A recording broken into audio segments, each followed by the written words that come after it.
Today's market call is brought to you by MoneyLion, the first digital ecosystem for consumer finance, empowering everyone to make their best financial decisions. 1 o'clock on the East Coast on this February 3rd. That's letter G for you playing our home games. Guy, Adami, Dan, Nathan, soon to be joined by the great Carter Worth. How are you? Dude, you got to explain the letter G thing in February. I mean, some of our folks are just not as in tune with this as you are, Guy. Well, by now, I think they've become accustomed to my face and some of my little things, my Guy things. January, of course, is the letter F. For you futures traders out there, February, the second month of the year, letter G. As we go into the year, I will continue. But right now, we're F and G. Oh, geez. You're F and G. That's like you're F and Guy. Like that's what you Correct. just did there. You know, which is I say quite frequently. We got a good little program here today, guys. It's one of those interesting days, week on week, two kind of interesting Mondays for different reasons here. I think that we can draw some sort of comparisons with the reasons why investors are willing to sell, but that's something we'll chat about a little bit. And you and I are going to do this really, really cool feature at the end of the program. Guy, how tariffs are affecting you. And this is an interesting sort of take, and we'll kind of tie some stuff together from the markets to your pocketbook, to your checkbook, that sort of thing. So that'll be fun. Non-political take on the impact of tariffs to you, to the markets, your positions, and basically your cost of living and those types of things. So we will discuss, as they say. Yeah. Let's talk a little bit before we get to Carter, because he's got some great charts on the broad market, but also some of the big names reporting this week. So Google tomorrow night after close, Amazon Thursday, and we want to kind of take a little bit of a look back at Meta and how that stock has performed since its earnings and what we might glean from that to these other names this week.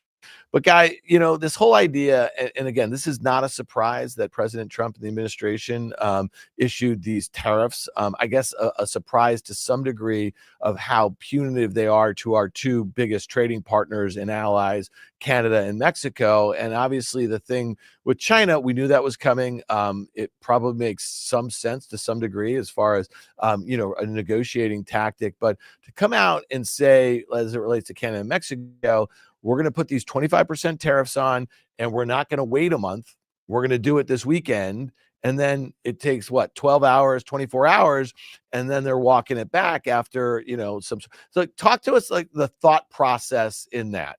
Yeah, I mean, you know, I don't know who's walking. You said, well, listen, all you have to do is go to about 10:20 this morning, and you saw the S&P go from about 59.25 traded to about 6,000 in a straight line, as I think there was a headline that came out that said Mexico is going to send 10,000 troops to the border, and in exchange for that, they're going to push it out a month. So what we're going to see, and this is something we've talked about, is the headline risk, both to the upside and the downside, that this market's probably going to feel for the foreseeable future until things start to, I guess, level out, or the market starts to figure out or game out some of the potential for headlines. But to your point, I think tariffs vis-a-vis or against the Chinese make sense. I think most people in this country, if they're being fair, would acknowledge that to a certain extent, we're probably getting ripped off a bit, and they probably should pay their fair share, as they say. Canada and Mexico is a different story for much different reasons. I think the situation in Mexico is, I think, predicated on fentanyl and the fentanyl coming across the border. I'm not exactly sure what the problem is with the Canadians, but I'm sure we'll figure that out. I think we're supposed to hear from them at some point later today, but that's what's driving the market right now. And I think that's what we're going to have to, I think, be prepared for in terms of the volatility around it for the foreseeable future. By the way, who has problems with the Canadians? They're like the nicest people ever. I spent 2 summers there in Toronto in college, and just as nice as can be as far as I'm concerned. And you will learn to love Back Bacon Guy, Labatt's and Molson. I mean, it's just that, Back Bacon's not your jam.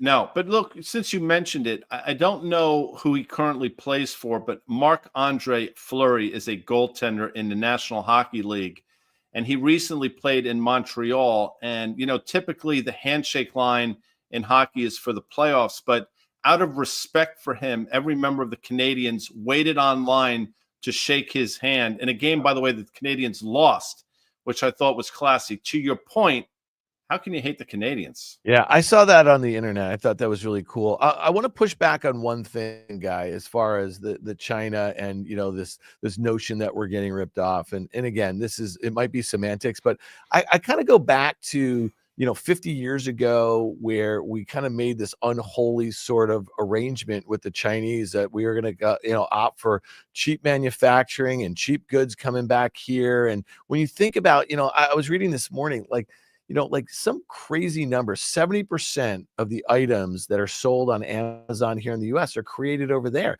That's not, you know what I mean?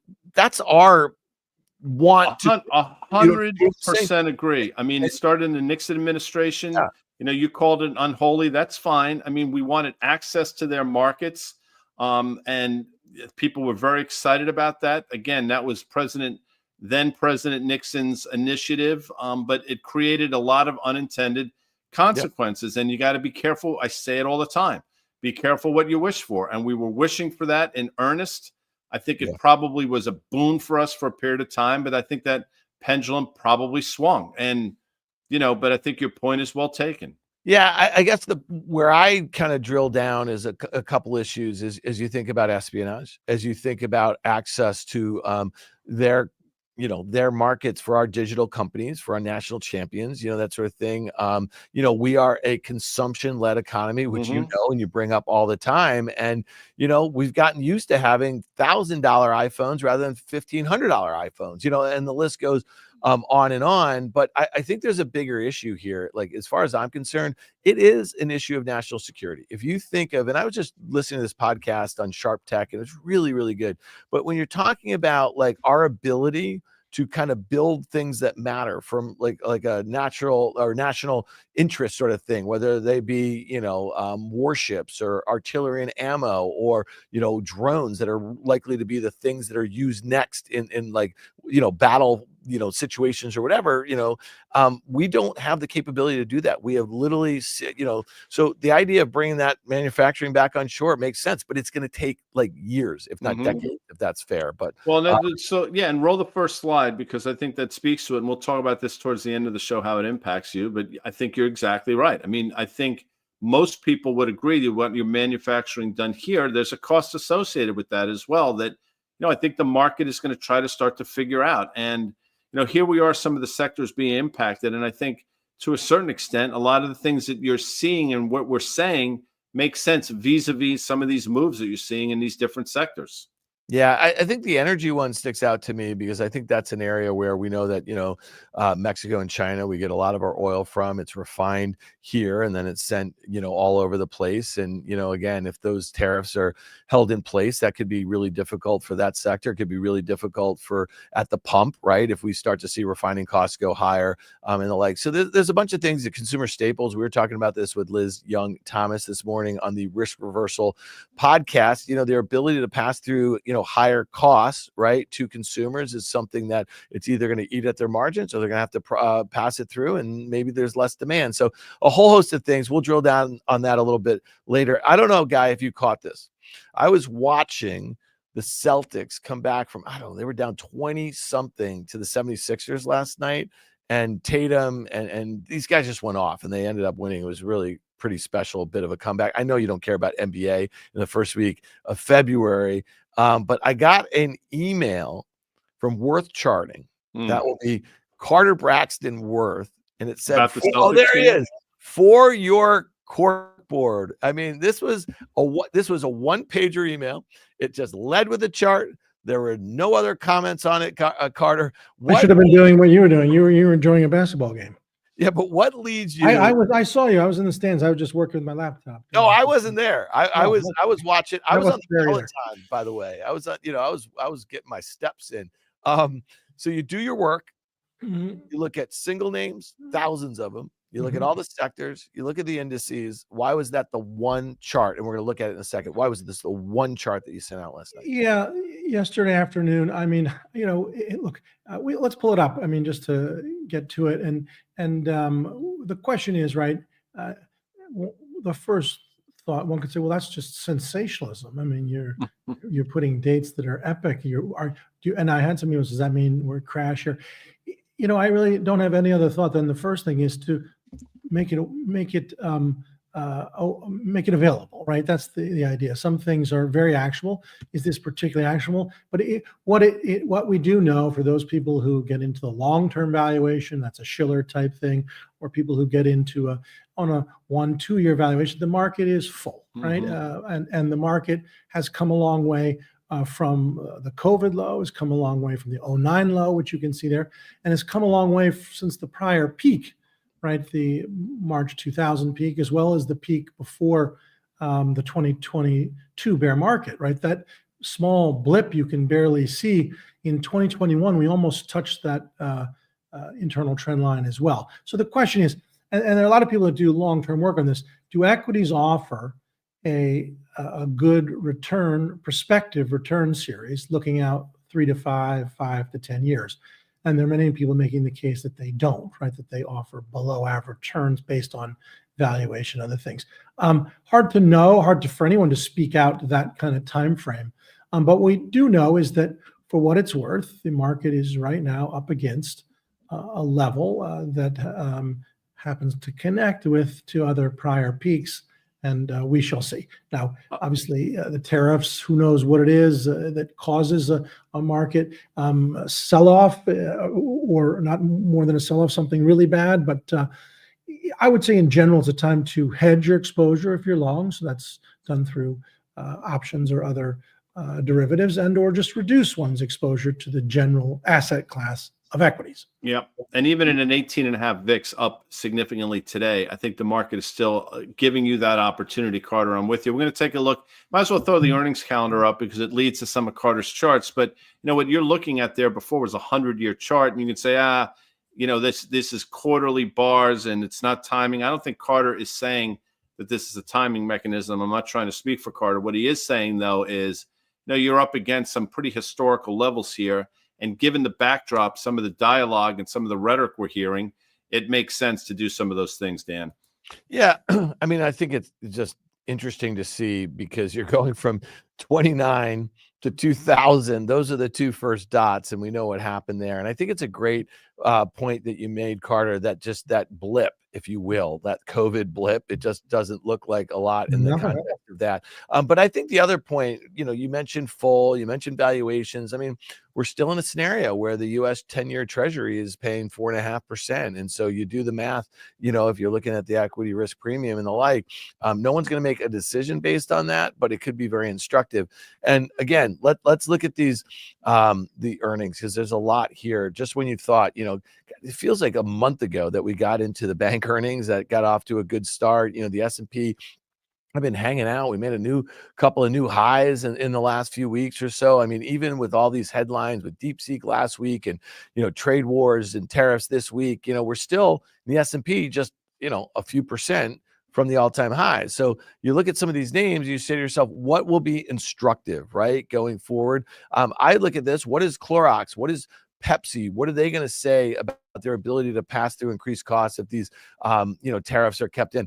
I think Apple or Alphabet and Amazon are going to be really interesting. They both have big cloud businesses. Alphabet is actually, believe it or not, somewhat cyclical in their search and advertising business and the like. So, Carter, any takeaways here? I know you're going to the Alphabet. Sure. I mean, obviously, those are a lot of great names there. Don't we wish we all started or founded companies like that?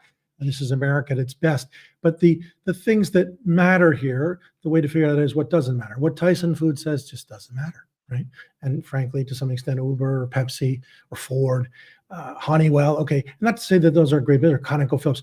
What really matters is the 2 big ones by weighting and cap. That's Amazon and Google. And then what really matters is the one that it represents the spirits, which is Palantir, right? So those 3, in many ways, need to be sort of the one most observed. But anyway, let's look at a few. So I think we've done the 3 big ones next week, but 2 charts for each. So it's an uptrend. It's a little bit above trend. The second way to annotate it would be as follows. Is it really that extended? I mean, if you think about it, in June, we're now February of the next year, it's only up incrementally. So it's slightly broken out. The key is the relative strength, right? It's making new incremental highs as the market is a little bit squishy, and stocks like it in the Qs are more than a little bit squishy. So I put the green arrow, that's my hunch, long into the earnings print. All right, real quick. We just go back to that real quick, Carter. I don't want to get bogged down, but first of all, I agree with you in Google. But if I were to play devil's advocate, I would say, you know what? There's still that little gap in the chart from the fall. And if you go all the way back, you can see some of the gaps we've seen before, back in March and stuff. They were all filled on a subsequent downdraft. Does that concern you at all? Yeah. So again, there's a lot of work that's been done on gap theory, and not all gaps are filled. And the great stocks, Apple has gaps down at $1 and $2. So does Google, right? So it's a question of whether this is a run-of-mill gap or something that's the beginning of a breakaway gap and so forth. My hunch is that it gaps again, and that it's a good print, and that at some point down the road, we have to look at that unfilled gap at 180 and contend with it. But I think the more immediate path, based on the move above the prior high of June, based on the impressive relative strength, is that we're going to press higher here. Yeah, and here's the thing, and I know that as far as what goes into the print is not something that concerns you. You don't really care. I look at that chart. I see exactly what you see. That gap came after Q3 earnings, and it never really looked back. It did consolidate for the last couple months or so. But the fact is, and I think you used that technical term, squishy. The market doesn't act great. Some of these big names that have been pillars of the generative AI trade have gone by the wayside a little bit. And I look at just last week, in a way, look at the reversal Apple had Friday from its gap opening to its lows, and then the follow through today down 4%. I look at Microsoft, which I think initially when we saw the results of that after the close, I think it was on Tuesday or Wednesday, stock was trading up, and then that guidance that they gave, again, a little squishy, and maybe that cloud growth wasn't what some folks were expecting. I am hard pressed to think where Alphabet is right now, that unless they have a big beat and raise, that this stock is going higher in the near term. And maybe if it pulled back, it just stays within that consolidation range that it's been in. And then there's no harm, no foul. But I see a deceleration in earnings and sales expected for 2025. And if there's nothing to kind of signal that is going to reaccelerate based on consensus, I don't know, guys. Thoughts? Because with the stock here, I think expectations are high. That's what I would say about it. No, it's fair. You can see, and again, that's why I brought up the gap, and Carter's spot on. I think your points are well taken.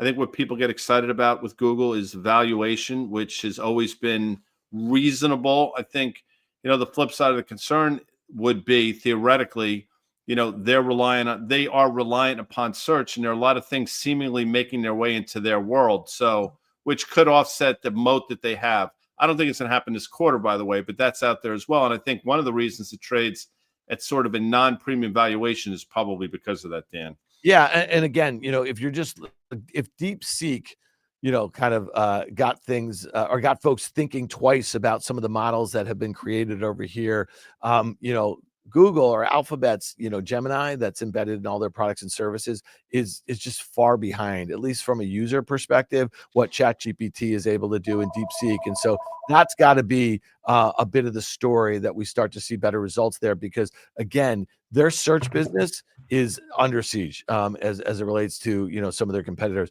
Carter, the other one is Amazon reports Thursday after the close.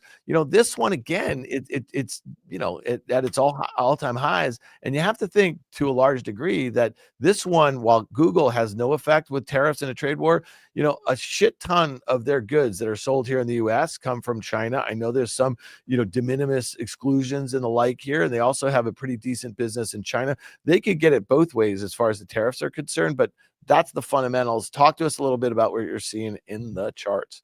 Yeah, well, here too, pretty far above trend. Now, if you were to use a logarithmic scale instead of arithmetic, it would mute that move since the August lows of a year ago or last summer.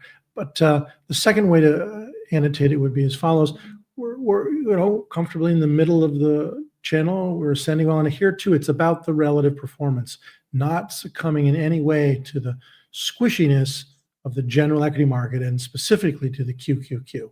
So my hunch is green arrow. Let's continue down this path. And Jody Edmondson had a question about gap fills, but I think you responded to it. If you just want to throw the question up quick, Amanda, you talked about it. But the next one to look at, they're all going to look pretty similar, I think. But let's take a look at Facebook here, because once again, this has been lower left, upper right for the for quite some time, albeit you had that huge downdraft a while ago. When I say a while ago, a couple of years now, I guess, Dan.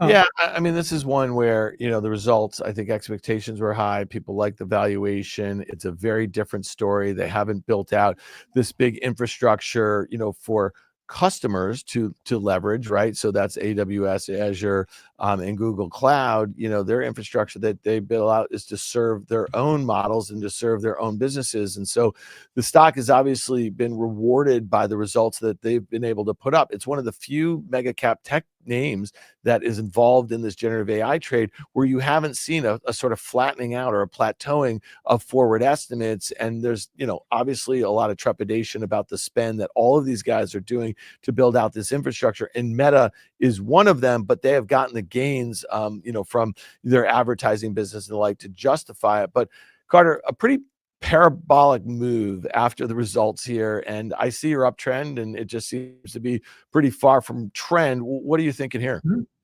Yeah, same thing. It's the impressive day-to-day action in the context of the general equity market, and then similar stocks, Apple, right, Microsoft, Nvidia.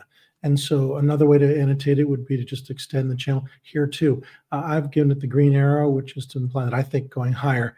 But these three act better than the other three. Not to say there's only 6 stocks, but if you just look at if we're running a beta neutral, dollar neutral book, this is these Meta, Google, Amazon come out ahead of Microsoft, Apple, Nvidia. And it's interesting. I mean, real quick, whilst we have you, but the underperformance in Microsoft, to Dan's earlier point, since July of last year, I think it's been noteworthy. In this sort of 413, 414 level, I think it's pretty important in terms of prior support. So we'll see. But there's no denying, Dan, that the broader market has been on a tear. Microsoft to a large extent has not participated, and you can draw those sort of horizontal lines across those bottoms since September. You see what I'm looking at, but this could get really interesting really pretty quickly. Yeah, and again, Carter, I'm not pushing back at your work per se, but everything I know, and again, this is the stuff that you don't really care about. I know you talk to a lot of really smart PMs who might start with the fundamentals and then kind of use the technicals as an input. I just don't know, based on what I'm thinking about these names, what I'm thinking about what I heard from their competitors, whether it be Google or Amazon, and the relative outperformance. I know that that's not something you ever want to fade, but I say to myself, that might be where the opportunity is in these names, and so so again, and maybe I'm just kind of being, I'm focused too much on the thing that I focus on, but I think it's great to hear different perspectives, because when you draw those lines, I see what you see, a continuation of those uptrends. It's not like they're overbought at this point. To me, the Meta looks a little overbought, but the other ones, we'll see how they shake out after their earnings.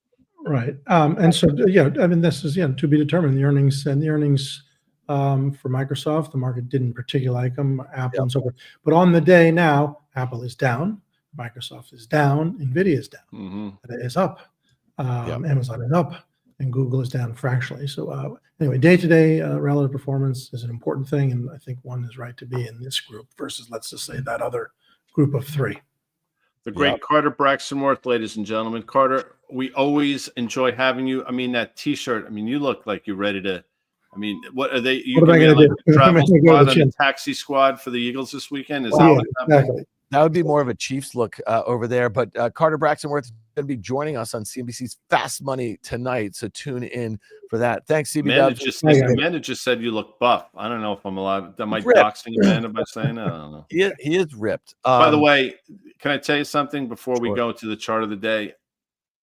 I can't even begin to tell you how much I want the Chiefs to lose this weekend. Everybody does, other than Taylor Swift. I think she's the only one who's that's part of the reason, by the way. I know. I'm just effing tired of that. Really quickly, before we get to our charts of the day, because it's basically a continuation of what Carter was just kind of detailing. I mean, into Google's number, okay?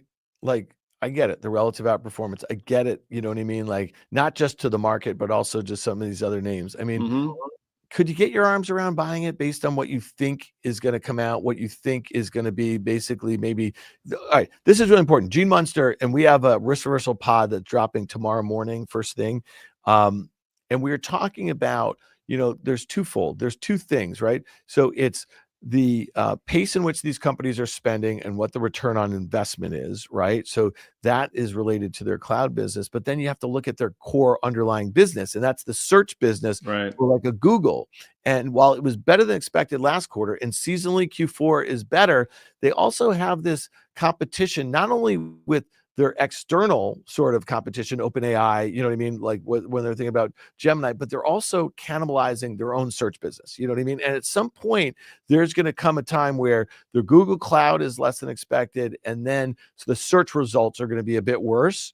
And it's going to be lights out. It's going to be on its way to its 200-day moving average, filling in that gap. And that's why I was saying, like, the moat that they have enjoyed, it might not be as wide as you think, which is one of the reasons maybe that it doesn't trade at the premium valuation of some of these others. And to answer your question real quick, you've seen what happened with NVIDIA post earnings. You saw what happened with Microsoft. You saw what happened with Apple.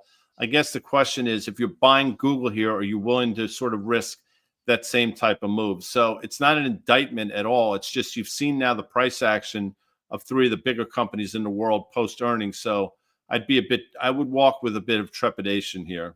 Yeah. All right. Let's look at the two that you just mentioned here. And these are our charts of the day. Carter did an amazing job. This is just you and me eyeballing these sorts of things. Last week, Guy, you thought, well, actually a week and a half ago, you thought that 220 level in Apple was an important number, despite it being below its 150-day and 200-day moving average. But it found support where it has over the last kind of 6 to 9 months or so.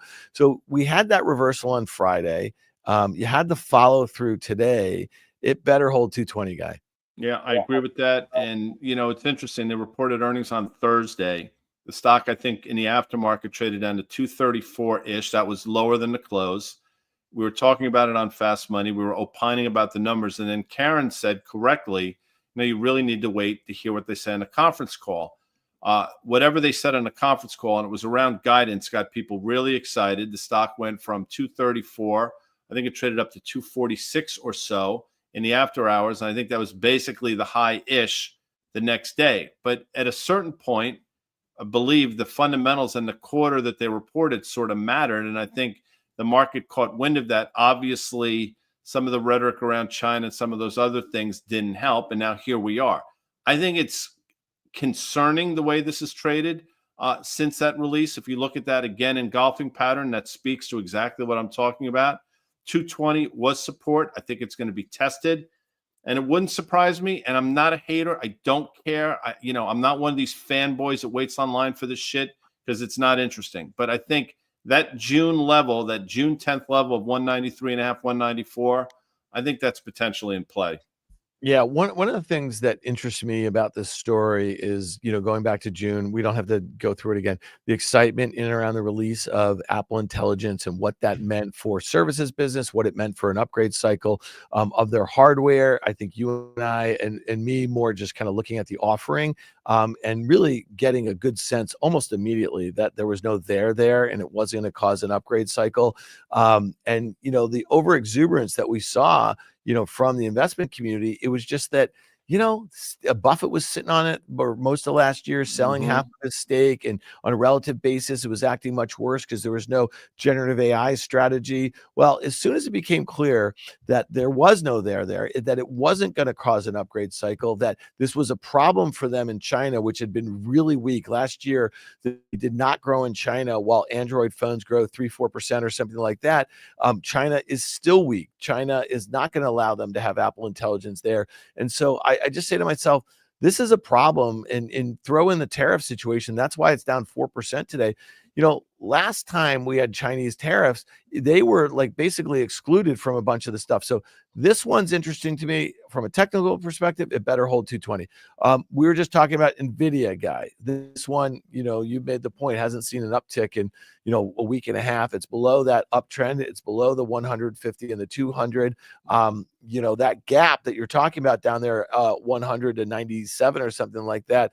I mean, where does it find support at the lows from this summer and that gap? Yeah. Well, look, I mean, as shitty as I am most of the time, this is one I think we've done a good job on at least 3 times over the last year, if not 4. But that engulfing pattern that we last saw the day after their earnings release, when it made a new all-time high, closed on the lows, we flagged it that day. We said this is going to be a really important technical day, and it was. You obviously had that bounce back almost to 148 recently, but now you're seeing sort of, I think, the impact on 2 things. The fundamental stuff, which we talked about all last week with DeepSeek, and the fact that competition is coming in faster than people think. I think to a certain extent, what we heard from Alibaba wasn't particularly positive for NVIDIA. And the technicals. So now you have not only technicals working against you like you did twice last year, but you have fundamentals working against you now as well. In my opinion, there are other people that be like, you're out of your mind. This is the best thing that could happen for NVIDIA. That's what makes markets. To answer your question, that horizontal line, I think that's exactly right. And, you see that 150-day moving average for the first time in a long time is starting to trend lower, which, again, no bueno in my opinion. Guy, this stock for 2 years hasn't been below its 150 and 200. So again, when you start to have that sort of relative outperformance start to abate a little bit, you want to pay attention, because you know what? If you love this story and you think ultimately DeepSeek is going to be the sort of shot across the bow that gets some of our companies refocused on how they're building out these models, how they're deploying them and the like, then NVIDIA is ultimately going to benefit again. But all the stuff that we've talked about for the last couple of months about custom silicon and the concentration they have of customers, and how a bunch of these companies are actually contracting with Marvel and Broadcom to make specialty sort of chips, it just doesn't seem like this is like a reacceleration of massive growth coming again. So who knows, Guy? Before we get to our little tariff section, let's talk about this call of the day from Caterpillar. It's interesting, given the performance of this stock until very recently, I would have thought that the analyst community was a lot more bullish on the name. So thoughts here, because obviously this is one that's clearly caught in the crosshairs of the tariffs. It's not, they are caught in the crosshairs, and it's not like this is some rousing upgrade. They upgraded to neutral from sell. By the way, I don't know when they had to sell in this company, but we've seen a pretty significant downdraft, obviously, over the last couple of weeks. I actually think it traded below 355. So they basically got down to their price target. And I think what happened is they took this sell-off as an opportunity to go neutral on the stock. So the market sort of bailed them out a little bit. Now they're neutral with a $385 price target, which is sort of the middle of the range from that recent high to the levels we last saw. But to your point, the fact that they're basically 10 buys, 4 sells, that's historically probably about right. Or it's probably skewed a little more like 12-2. 14 holds. Like basically they're half the analysts, or more than half the analysts, don't know what to make of this thing right now. And I think that speaks to what you were just talking about. This environment that we find ourselves in, tariffs, do they win the tariffs? Do they lose the tariffs? Is the economy slowing down? There's so many cross currents on the Caterpillar story, which in my opinion is the reason why you have more than half the analysts with a hold on this thing. Yeah, no doubt. It's interesting though, because again, this is coming in the face of, a lot of industrials getting hit today on this tariff talk. And again, that's probably a pretty good segue here, guys. So, we get the questions a lot when you have big announcements coming from an administration like the new Trump administration, how they're kind of resetting some strategy here. And, these were things that actually have been threatened, whether they're going to happen at the pace in which they're happening, to the scale in which they're happening, nobody knows.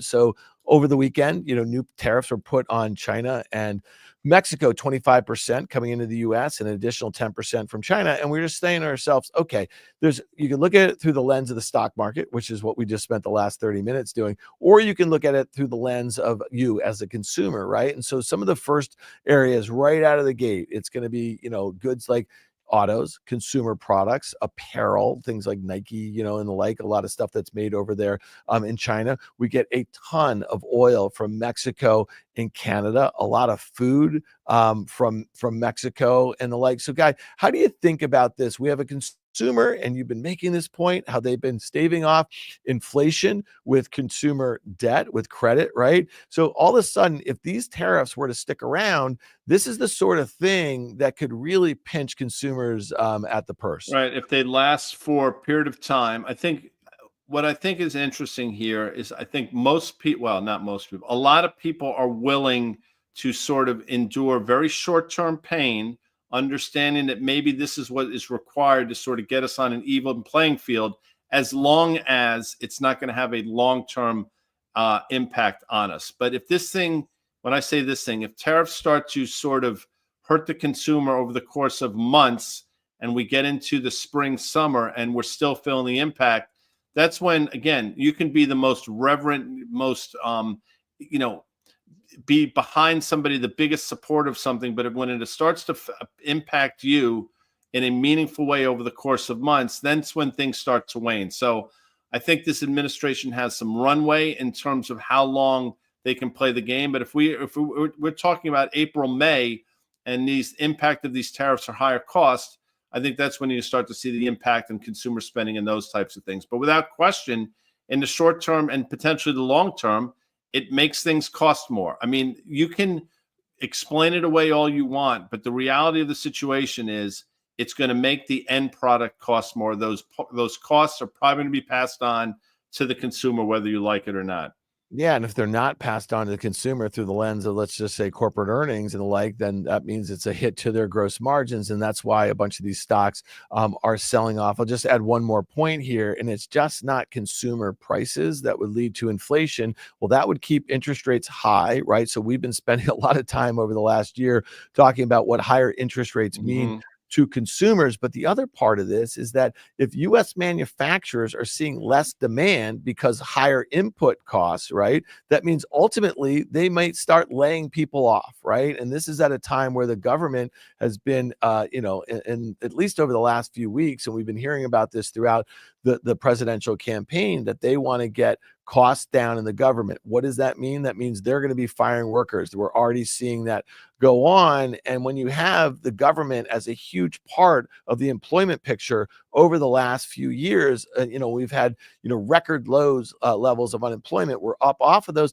Those are also the sorts of things that could cause weakness in the economy and ultimately a recession. So a lot of moving parts here. It's, they got to actually really thread a needle here with these things. If they're just, negotiating tools, great. Let's kind of pull them back like they did with Mexico a little bit. But to your point also, Guy, that there is a spot to have some negotiation to better level the playing field. But then that comes down to a very political sort of situation. The longer it goes, you start thinking about the midterms, you start thinking about these supposed pro-growth agenda of this administration, and maybe you lose a little leeway in that the longer you start to strain the consumer. We're in the honeymoon period of this without question, but when it costs people money, the honeymoon can end really quickly. So, right now, although the market's lower today, and it's obviously well off today's lows, I think, quite frankly, the market is taking a lot better than I probably thought it would have, but we'll see how long that lasts. But that's probably for tomorrow's market call. So I want to thank the great Carter Worth for joining us. We will be back tomorrow. As Dan mentioned, you had a great conversation with Gene Munster. That will drop tomorrow in the risk reversal feed, so stick around for that. But tomorrow, 1 o'clock, market call will return. Dan, Nathan. See you later, everyone. Thanks.